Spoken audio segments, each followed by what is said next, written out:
Welcome to our Advantage Market Update. Well, the Melbourne market continues to move along strongly. It's going as fast as a freight train at the moment. There's been some record results across the board.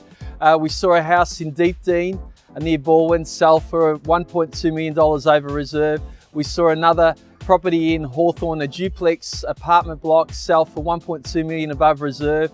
And then we saw a house in Claremont Avenue, Malvern, sell for $850,000 over reserve. So our market is nowhere near the peak when you're seeing these results. Melbourne has been voted the world's most livable city for the 6th year in a row. I'm in beautiful Fawkner Park here, and why wouldn't you see us as the most livable city with all our restaurants, all the fantastic schools and scenery and everything that Melbourne offers. Sydney was dropped down to 11th place, and Melbourne continues to be the most livable place. Well, how can buyers save hundreds of thousands of dollars? I was recently quoted an article where if you buy in the next postcode, you can literally save yourself up to $500,000, $600,000 in many instances, or 50%.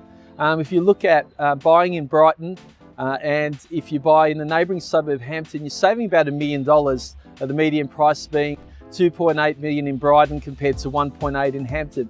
The same in Reservoir in Thomastown, where if you buy in Reservoir, you're paying around $690,000 median price, and in Thomastown, the next suburb, you're paying $450,000. So both showing savings of around 50%. So that's a great way for buyers to get into the marketplace. Well, have the foreign buyers dropped off? That's the big question. That's what everyone thought would happen on the 1st of July with the government increasing the taxes and stamp duty payable. Well, we haven't really seen it in the housing market at all.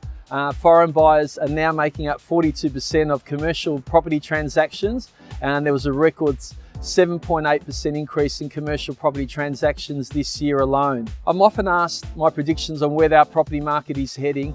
So we'll look at what interest rates are doing first. Then there's talk now that interest rates will drop twice.